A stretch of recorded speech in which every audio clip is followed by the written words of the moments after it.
Well, thank you, Tarek, for that amazing introduction. I'm Perry Ann Boring. I'm the founder and president of the Chamber of Digital Commerce. We're the world's largest trade association representing the blockchain industry. We're headquartered in Washington, D.C., in the belly of the beast, and heavily engaged in all the regulatory, compliance, legal policy questions that we all have about how blockchain's eventually going to make its way into the financial sector. So I've brought with me two key regulators from the CFTC and the SEC. I'm going to have both of them introduce themselves and also talk a little bit about both their agencies' initiatives in the blockchain space. So Jeff, we'll start with you. Or actually, we'll start with Valerie. Thank you very much. I apologize in advance for my voice. I'm getting over laryngitis.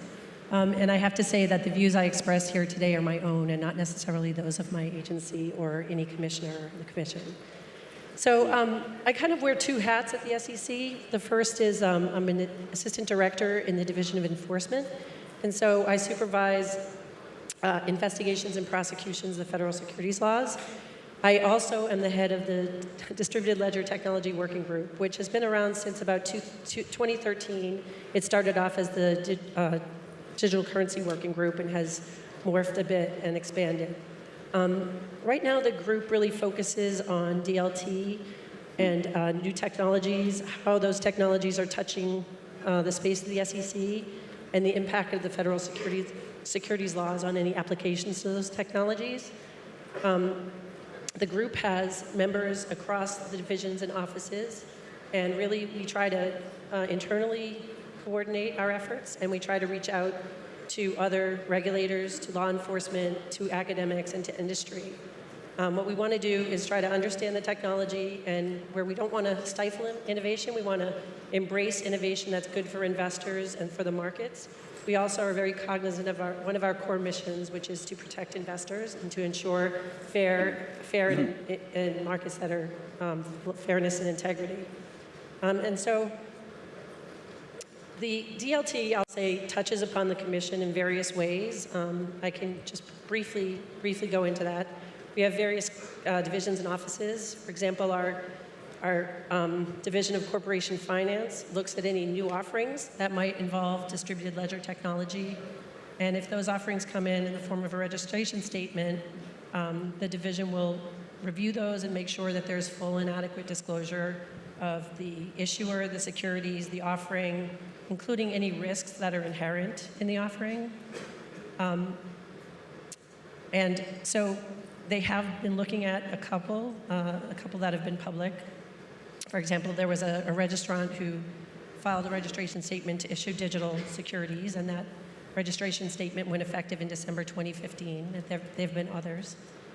We have our Division of Trading and Markets who, for example, if an exchange wants to list or trade a new product that involves distributed ledger technology, they would make an application to the Division of Trading and Markets, and that application would be reviewed according to various standards. And there have been applications filed by various exchanges that seek to list DLT-related or cryptocurrency-related shares of trust. We do have our Division of Enforcement, of which I'm a part, and we are constantly looking for any issues that are coming up in the space that involve, for example, fraud or unregistered offerings or unregistered trading platforms. And we have brought several cases along those lines. So those are the basic ways that DLT is touching our agency. And our mission at the DLT Working Group is to really try to understand, make sure that the agency has the technical expertise and technology in-house to understand the technology, to deal with it as it comes along, and to also protect investors. Thank you. All right, and Jeff? Great, thanks. Good afternoon, I'm Jeff Bandman. My role is a FinTech advisor at the U.S. Commodity Futures Trading Commission. Like Valerie, the views I express are my own and not that of the commission or any of its staff. And also like Valerie, I'm fighting a bit of a cold, so I think it was almost Perry Ann just talking by herself up here. Any event, I do wear a few hats in the FinTech area. I do get to focus 100% on that. As FinTech advisor, I'm responsible for advising our chairman and commissioners about kind of FinTech policies and issues. I've been leading a staff level fintech working group that's been around for a couple of years. We originally, our focus was on distributed ledger technology or blockchain technology. There was, it was clear at several years ago that there was potential for that to have transformative impact in some of the types of activities we oversee, such as clearing and settlement in some of our markets. And in addition, the Commission has a jurisdiction over commodity derivatives, and it was determined a couple of years ago that digital assets could qualify as a commodity under our jurisdiction.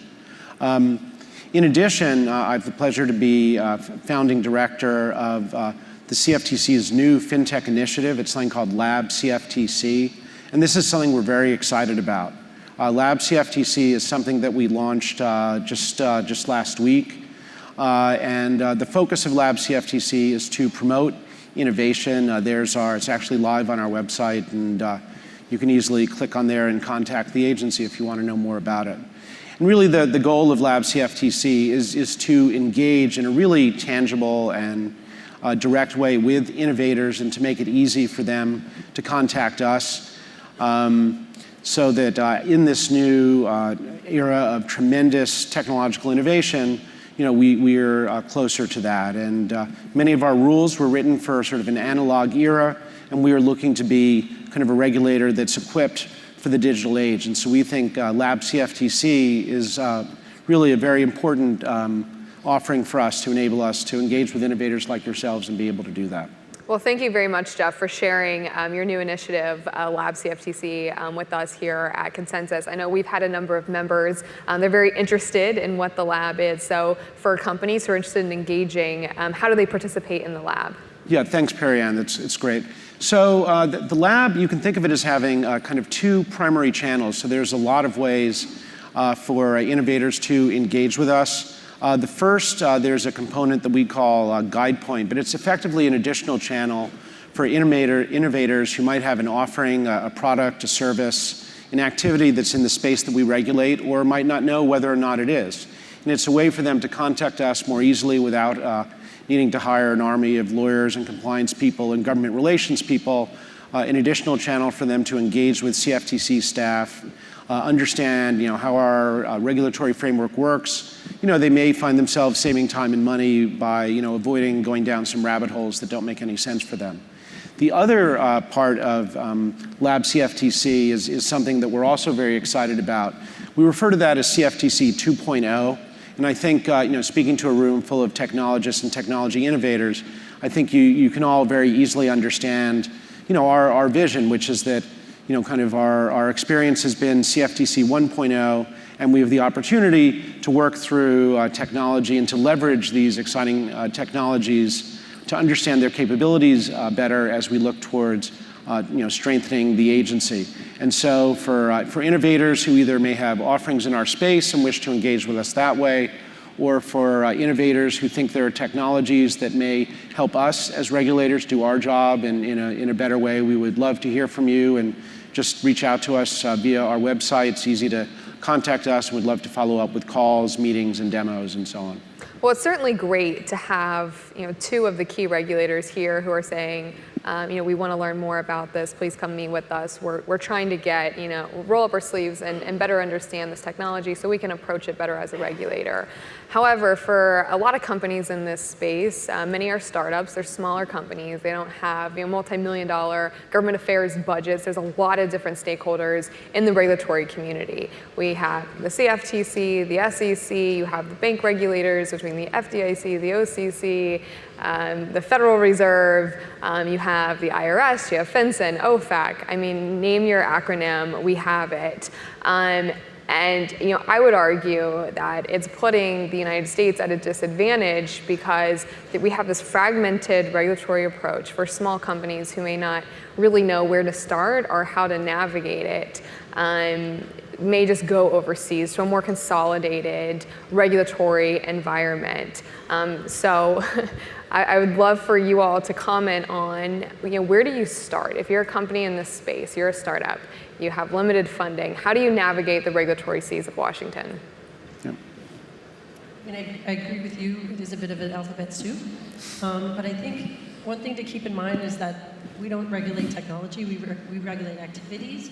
So I think a good point to start is, do you have a use case, or do you have something that's reduced to an actual working platform or concept? And then what is it doing? That might not always be an easy question, because we've had a lot of talk today about, what is the security, what is a commodity. These things maybe aren't clear right now, and as things evolve, maybe they will become clear, maybe they'll become more, even more confusing. But I think the basic question is, what are you doing?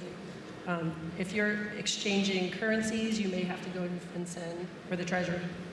If you're issuing securities, you may need to have a conversation with us. If you're doing something with derivatives, someone else. But I will say that we, in the DLT, financial regulatory partnerships, we are talking to one another, and folks are reaching out to me, and I'm trying to point them to the right direction within our agency. And if I see that they should be talking to Jeff, I do point them to Jeff. But I agree that it would be beneficial probably on our side to have more of a collaboration among the agencies, so we can figure out, ways to deal with this emerging technology. Well, that's incredibly encouraging to hear. So let's dig into some of the use cases, dig into some of the policy issues. I'm going to start with this concept of a Bitcoin ETF. There's been several of them that have been through the process. The SEC has not approved one to date. And one of the main reasons, or one reason behind this, was because the Bitcoin markets are largely unregulated. I would argue that's pretty much true, at least from the SEC's perspective, because there is a lot of activity happening overseas. But it is a broader issue that has to do with interagency collaboration. We really don't have exchanges that are getting regulated in the United States. If you want to operate a virtual currency exchange, you're being pushed into the state level regs. So you have to go state by state to get these money transmitter regulations. Except in New York, you need a BIT license. And it's pretty much impossible to do this. I would argue that the state system is basically broken because we don't have exchanges that are fully licensed here. So US consumers are going overseas, they're using exchanges overseas. So does the SEC, does the CFTC really understand this issue? Because it's something that involves multiple regulators and is going to cause, in order to address it, we have to come together as a regulatory community. Well, I think you raised a lot of important issues, and many of these products, are new and they're evolving. And from what I see, both talking to Valerie and to other federal regulators and some of the state regulators we've reached out to, and central banks in the U.S. and around the world, I think regulators are working very hard to try to understand these things. Sometimes people have come to us and said, would the CFTC come and regulate this type of market and that type of market, and it's actually it's unusual to hear people say that they wish to be regulated, but I think people do actually see the benefits that regulation may bring in terms of investor confidence, in terms of solving some of the jurisdictional complexities. In some of those cases, I have to tell them, it doesn't exactly work that way. It's not like the CFTC can look around and see a market that would benefit from our oversight because we're good at regulating markets, and we can just go and regulate that one. Our jurisdiction is set by Congress, and so if somebody were to design one of these markets so it fit into the type of products that are of the nature that we have jurisdiction and authority to regulate, that would be one matter. But it would be, there would not be a possibility of us regulating a type of market that's outside our statutory jurisdiction that Congress has determined. So at the same time, I'll just add that oftentimes, it's not great for a regulator to act precipitously. So sometimes there's advantages to waiting and seeing how the market plays out. If we were to take action right away, we would potentially stifle one innovation that never got off the ground. We could steer things in one direction. We could set standards. So I think there is some percolation happening in the agencies right now. There's a lot of thought. There's a lot of studying going into this, but I don't think folks want to move precipitously. I think they want to do this the right way, and timing and proportionality are big factors in regulation. Absolutely. Okay, well that leads me to my next topic. I think the elephant, the white elephant, or the big elephant in the room is around token sales. So a lot of activity happening with token sales. We have token sales going on right now, right here in this venue.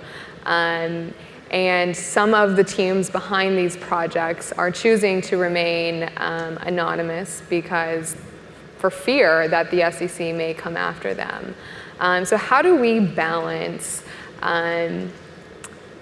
responsible innovation without stifling these new type of technical developments like token sales?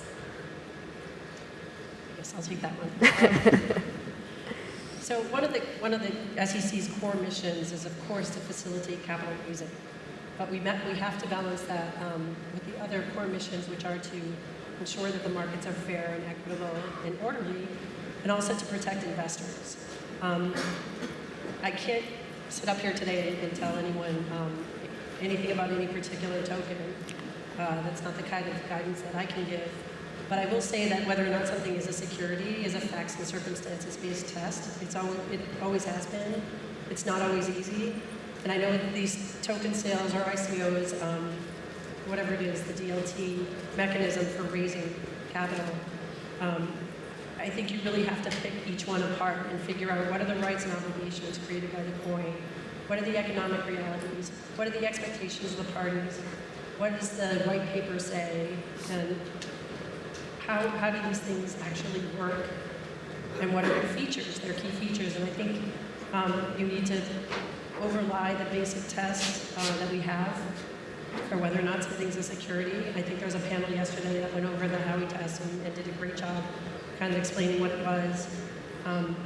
But I will say there's a purpose for registration. If something is a security and it's being sold through the means of interstate commerce in the United States, it has to be registered, or subject to some valid exemption from registration. And really the reason behind that is so investors can have full and fair disclosure of the risks and what the security is and what the issuer is and information about the offering. But it also inures to the benefit of the agency, of the industry, because part of the reason the registration requirements are there is so that legitimate businesses are not dragged down by illegitimate, malicious actors who are trying to take advantage of unwitting investors in fraudulent schemes. So unfortunately, the sad reality is when you have new technology like blockchain, you're going to have malicious actors who are going to prey upon people who just want to invest in this. They don't care where, they're not going to be judicious about their investments. They're going to prey on people who really don't know what they're doing and haven't, and so that's what the SEC is kind of there to protect against. And so I can say that as an industry, if people want to, while the industry is in its nascency, if folks want to build those kinds of protections in and take them into consideration yourselves before the SEC has to come down, or CFTC or some other agency, I think it would be to everyone's benefit. It's also I think it's a good discipline for people to give full and fair disclosure to the people that are investing in them. Whether or not you're regulated by the SEC, you still have, if you're a company, you still have fiduciary duties to your investors. And I think if you want this industry to flourish, I think investor protection should be at the forefront of industry's mind as well. Very interesting. Thank you very much for that. I know many of us are very anxious to hear the SEC's thoughts on token sales. Something other countries have done to begin experimenting with blockchain-based use cases and technologies is this idea of a sandbox, or a fintech sandbox. There's about 7 of them across the world. We've studied each one of them. Some of the ones that are the most forward-leaning happen to be Malaysia and Singapore, of all places. But we don't have one in the United States. I think for a variety of reasons, the biggest one being because we have a very fragmented regulatory approach. Most of the countries that have a sandbox, there's one regulator, and so they administer the whole sandbox. Is there an appetite for the sandbox in the United States? Do we need one? What is the thought behind why we don't have one here? Sure. So That's a great question. And in fact, in the research and work we did to set up Lab CFTC, we reached out to other regulators from around the world. We met with those jurisdictions and many others and studied their programs and spoke to firms that had been through their programs and firms that had invested in firms that had been through their programs. And I think that today, the CFTC offers a certain amount of what I would say, we already have certain tools that provide regulatory flexibility.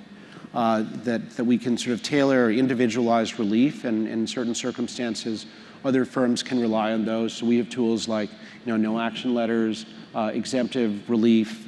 But we do believe that by establishing Lab CFTC and coming into closer contact with innovators such as yourselves here at Consensus, we will learn about kind of issues that do maybe require taking a closer look at our rules. And in a way, we sort of think of this as our own kind of experiment in crowdsourcing, in the sense that, we could just, remain in our own offices and study our own rule book and potentially identify rules that might be in need of attention. But through engagement with innovators who come to us with their use cases, with business ideas that there's a demand for, that with concrete cases, and I very, very strongly agree with Valerie's statement, we don't regulate technology, we regulate implementations of technology. But I really believe that as we see these innovators come to us, we'll be sort of crowdsourcing to see which are the most important new initiatives, which are the ones that come into the most friction or tension with our rules. And so we looked at a variety of alternatives, and we opted to start with this model, which we felt operated best within our authority, within our current capabilities and resources, and something we truly believe will help innovators and strengthen our engagement with them. Yeah. And I think it's important too, our markets are a little bit different than some of the markets that have these innovation hubs, or whatever you want to call them, sandboxes. And I think that because we're fragmented, because even our securities markets are fragmented, and maybe we're not as susceptible for a sandbox, but we do have, again, at the SEC, we have mechanisms for exemptive relief. We have no action letter relief. When we do rulemaking, we often solicit comments from the industry. So in the recent transfer agent rulemaking release and the recent settlement reduction time release, we solicited specifically comments on whether DLT technology or blockchain technology would be useful and how it could fit into such things. In the exchange applications to list the Bitcoin, the trust that held Bitcoin as their assets, we put those out for public comment, and those public comments were carefully considered in the process as well. We have our we had a FinTech forum in the fall of last year in which we opened to the public, and we had panelists from industry, academia, regulators, SROs, and we would hopefully have future ones. I can't promise when, but if those happen, I would encourage folks to come, because we really get a lot out of that. The regulators really are listening at those. So we have time for one more question, and I want to leave the discussion with, how does this technology not only benefit the markets, benefit the consumer, but how does it benefit the government? So in your work with your distributed ledger groups and the SEC and the CFTC, are you guys finding any benefits for you all, perhaps a node to actually participate in the data that's being presented? So I think that there are some amazing, I'd say transformative opportunities that the distributed ledger and blockchain provide. We haven't necessarily seen those immediately or tomorrow, but for us, I'll give two, I'd say, examples of the types of areas where I really see potential for amazing benefits. One of them is that the traditional model for reporting is that people transact on an exchange or they send trades to a clearinghouse. It all gets sort of pulled together at the end of the day. It gets sent to the regulator, and then we review it. The promise of a ledger is not only are the parties transacting in real time, but that the regulator can, we may need new verbs to describe this. It won't even be reporting anymore. The regulator may have some sort of presence in a regulator or validator node and see these events as they're happening in real time. We may see significant risks building up in the system. We may see bad actors seeking to make our markets less trustworthy. So I think that's one area with amazing potential. And then there's a second area that I think may be kind of unique to our position as a commodity derivatives regulator, which is that there are about 40 different commodities for which we regulate the derivatives, treating kind of oil, natural gas, gold, silver, wheat, corn, soybeans. For many of these underlying commodities, there may be nobody who's specifically charged with regulating the underlying physical market, or there may be somebody that regulates it. There may be a variety of data sources. But as data from and something that we know is that people who are up to shenanigans in one market may get their payoff in another market. Risks may start in one market and be transmitted to another market. So that for us as a regulator to have a better understanding of the commodity derivatives market through some of the amazing new developments with sensors, Internet of Things, blockchain, the aggregation and convergence of those technologies, that's something I'm very excited about. Valerie, we'll give you the last word. Sure. Not too much pressure. I think the concept of a regulatory node is very exciting, or an auditor node. From what I've read about what's going on in Delaware, for that to be translated to publicly traded companies would be exciting. I mean, just personally, I can't speak for the commission. Shareholder voting is another place, as well as securities reporting. So these are all, I think, places where there's room for the technology. And I encourage you all to kind of reach out to us and interact with the SEC and other regulators as you forge the way in this exciting field. Well, thank you, Valerie, and thank you, Jeff, for having this open dialogue with us. Thank you.